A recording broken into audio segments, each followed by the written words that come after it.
The average gang member is 25 over 30, forever 15 if not careful. See, it's a form of retardation for a lot of folks. You may not realize that. Be very careful who you talk to, because you'll never know who the informant is, who the cooperating witness may be, and you'll never know somebody who was a friend today may have been flipped the night before and become your enemy tomorrow.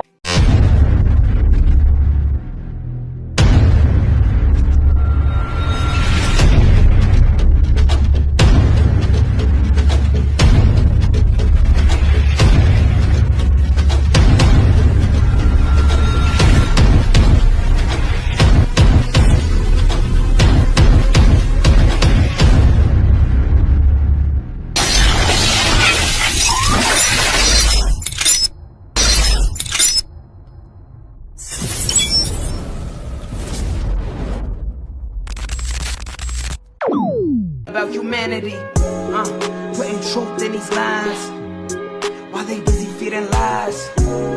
When you got that tunnel vision, gotta open up your eyes. Wake up and go to sleep. Man, I'm praying all times. And to my guys, ain't no other side. This for my brothers, I'ma pray with y'all shine. Lock the door. Go ahead, lock the door. Lock the door. Go ahead, lock the door.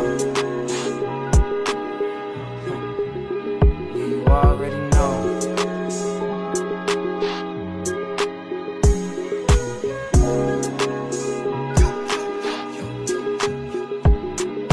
Depending on the lessons, some people eat, some people learn. But the game is going to send you big. Personality. Ducking them off 59th Street and all them. Let me go. Big Dirty Red from the east side over there. Red, Evil Red with all the strawberries, polka dots in his face. All them was guys that looked out for me when I was a kid and all that. You know what I'm saying? I played sports and shit, and I wasn't that good at it, but I loved it. I eventually got better. But it was a different atmosphere and all that in Los Angeles back then. You had more black businesses. What high school did you go to? I went to Fremont. Fremont. I went to 61st Street School, then 93rd Street School, then I went to Bethune, then I went to Fremont. I was living with my daddy on 87th and Avalon, and then my mom moved and went to Minnesota. Kind of fell out with my daddy, so I went to Minneapolis, Minnesota. I did part of my 11th grade year in Minneapolis. I went to North High. I didn't go to the same high school that Prince was. You know what? So you didn't go to Manual Arts? I didn't go to Manual Arts. Because when we moved back here from Minnesota, I still had my senior year. It didn't make no sense for me to go to Manual Arts. So I kept going to Fremont. But when I was in Minneapolis, Minnesota at North High, my kin people on the Alexander side that's related to my baby brother that rest in peace, they knew all them. They knew Prince Rogers. I went to talent teams, whatever type things when they was performing, but nobody knew. What year we talking? Man, this is 76, 76. So the Crips ain't got there yet? No. Wasn't no Crips out there out there. All y'all had was snow and white women. If it was any Crips, it was the ones that came from there. That was my little brother and my other little brother. But they hadn't been put on back then. You know what I'm saying? Wasn't nobody out there doing that out there. You had the Disciples, you had people from Detroit that came out there, and you had a lot of people from Chicago, so the Vice Lords, the unknown Vice Lords. Spider Lloyd, Nate Lloyd, all that. Yeah, them unknown Vice Lords from Chicago. Did you know Johnny Ray from the Wash House? Eventually became Q102? I sure did. Okay. Like I'm just a different kind of, I wasn't just really, but yeah, I know about some things and shit. I'm very humble about this shit, and you gotta be careful what you talk about. But yeah, I grew up in this shit though. I mean, come on, I'm 66 years old, so. What year did you land in the Hoovers? The Hoovers? Wow, that's a good question, huh? That just came from being in the 50s with me. I can just say that. You know what I'm saying? I just say that, on a put on or nothing. You know what I'm saying? I was already on. I didn't, what the fuck?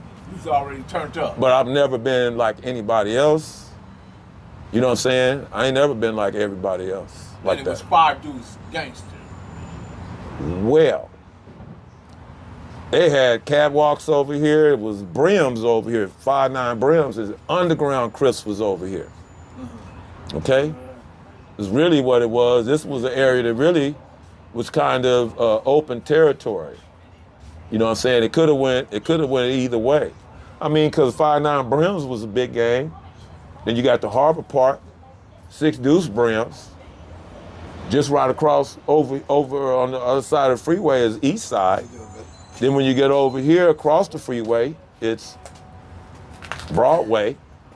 I know this and I know that. I was here and I was there, but I've been around this shit all my life, some way, form, or fashion. You know what I'm saying? I've been to prison 3 times. It may not look like it. You know what I'm saying? So what the fuck was I doing? I've been in different various states and so forth, whatever. What was it like being in prison 3 times? The most dumbest thing that our way to feel, because when you get to prison, you realize, man, this is the dumbest place that I could ever be. I mean, I could be at home doing what I was supposed to have been doing or whatever, and I was guilty of what I was charged of. You know, attempted murder, blah, blah, blah, and all that shit. But hey, you know, when you go to prison and shit, it gives you a time to reflect. I probably read more books and studied more things. I stayed in the library more than I did. I played basketball back then and worked out and shit, but I was always in the library. How many years did you do? I did my first one. I did 2 years off of 5. I fought a life without the possibility upper roll case, attempted murder, and they got dropped down all the way. They tried to give me, then they worked it down. I think at one point 32 years, 24 years, 18. Then they got at 12. 5 was my number. When they said 5, let's go with it. I mean, because I was guilty. I had to admit that. So, I'm gonna go up in the courtroom and act like I'm not guilty? I took responsibility for my actions, even to stand up in the court and hold on, let me explain to you. And my lawyer that I fired at least about 7 attorneys during that time. I did 10 months to fight in that case. And he tried to pull me down. You're in trouble. And I had to explain to him, take your hands off me, first of all. What do you mean I'm in trouble? I already know I'm in trouble. I'm the only motherfucker in here wearing a fluorescent orange carrot suit. You think I don't know I'm in trouble? I mean, so, you know, God is good. I mean, I came out of that. Did it affect me? Yeah, it affected me a lot. It took me away from my family. You know what I'm saying? A lot of people look at that. They don't think of that. You know what I mean? What the consequences of it, how it's going to damage the family. My mother was the type, she wasn't going to come to visit you, all that. She would tell you, I didn't do nothing to go to jail, so I ain't coming to jail. But my mother would send me $5, sometimes $20, and it was the most. I still got 2 letters that I found that my mother that's deceased had wrote to me. I find it very hard to read them, okay? I find it very hard to read those letters, okay? Because first of all, the person that wrote those letters are not here. And my mother didn't write long letters. They're not long, but just the fact of it's hard to read them. I got 2 letters my mother wrote me, and they in my drawer. I have yet to pick them up. Somebody loved you with all their heart. Yeah, I mean, come on now. And everything, and I'm gonna just say it to this point. You know, everything that you thought, and sure, the average gang member is 25 over 30, forever 15 if not careful. See, it's a form of retardation for a lot of folks. You may not realize that. I said that. I Okay, said that. so we got to realize that Okay. cripping came from a 15-year-old. okay, so So at what point did it grow up? okay, I'm gonna tell you how I came to that, derived on that. Me and my baby brother was sitting on the porch one time and I'm watching all the activity, homeboys, homegirls. And out of nowhere I said, man, over 25, past 30, forever 15. And my brother said, what you say? And I repeated it again. Then he said, well, ain't that a form of retardation? I said, yeah. I mean, if you're gonna, because most people, when you got put on at 15, a little after, under, before 18, some people did it at 25. I don't know how you got put on at 30, but some people got put on 15, so that's imprinted in them. Right. Okay, it's like a rite of passage to them. It's like joining the Elks, whatever, boys club. They didn't have the Cub Scouts and shit around here for us. They didn't have that shit Why do around you here for us. think it was like that? Because of the color of our skin? You know what? The color of our skin. What made it to this point, the color of our skin, okay? Reason that we can't get together because we're a large group of people, okay? The same thing that way Africa, when you say Africa, people just think of Africa. But do they even know that Africa is 54 nations? Yeah. When you say Africa, Within the continent. there are 54 nations in Africa to where you could put the United States, Russia, and China, Great Britain, and a few other countries and still have a vast amount of room. The reason we were defeated is because it was such a vast land, so many different cultures and languages and so forth, and we were not united. If we would have had gunpowder, what you think on equal basis, because back then firearms, gunpowder, that was a scientific advancement. And they used it well. They used religion, okay? Now we was talking about gang membership and all that. Reason a lot of people get into gang membership is because it's almost a form of religion to them, okay? It's a tribalism type thing. A sense of being. Everybody want to be from something, okay? Everybody want to be known for being in a, not everybody, but have an association. Even if it's in through religion, I'm Baptist, I'm Methodist, I'm Catholic. So this is where with gang membership, it became a form of what? If you didn't have this or that at home, you can go with the homies. If you was broke, you can go pull little licks and all that type of shit, sell some weed, you know, even go and do some crime type stuff and so forth because you were depressed. I mean, the system that's set up, you don't even realize. Has anybody ever realized that America at one point was a concentration prison camp for black people? So it's never even articulated as such, is it? No. Why not? So you can go and give money to the Jews, the Khazars, they're not even real Hebrew Jews, okay? That's another subject. But you can go and give them vast amount of money from American taxpayers, and whatever they went through was only 12 years.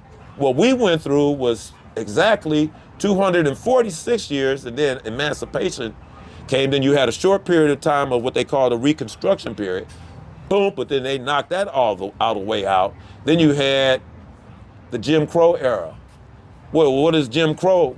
Those are ratified by the government to each republic, each state, and then in each state, each county, to each town and city, that even at one point, if I was a white man and you was black, and you were running away, if a marshal, a magistrate or whatever said, hey, help me catch that nigger, and you might have been I might have been an abolitionist, I would have to catch you, help catch you. So that's how you got the Karen thing and everything, because at one time, all white America, hold up, Gary, just go away for a minute. Hold up. All of white America could be, what do you call it? Deputized as a slave catcher. Cali Miners, baby. Hoover grind all the time. Music money. Got a dollar sign. Hub City. I'm I'm a street nigga, streets fuck with me. I'ma keep pushing products till the feds get me. It's guap off top, diamond Cartier. That nigga Wall won't give a broke bitch the time of day. They see me climbing, they see me shining. That's hard work, proof of grinding. New money got me tipping in that 550. Ali, bad man, and I'm so pretty. I got that tech with me, that's my hater sprayer. Go big, grind now, nigga, play later. What can I say? I'm a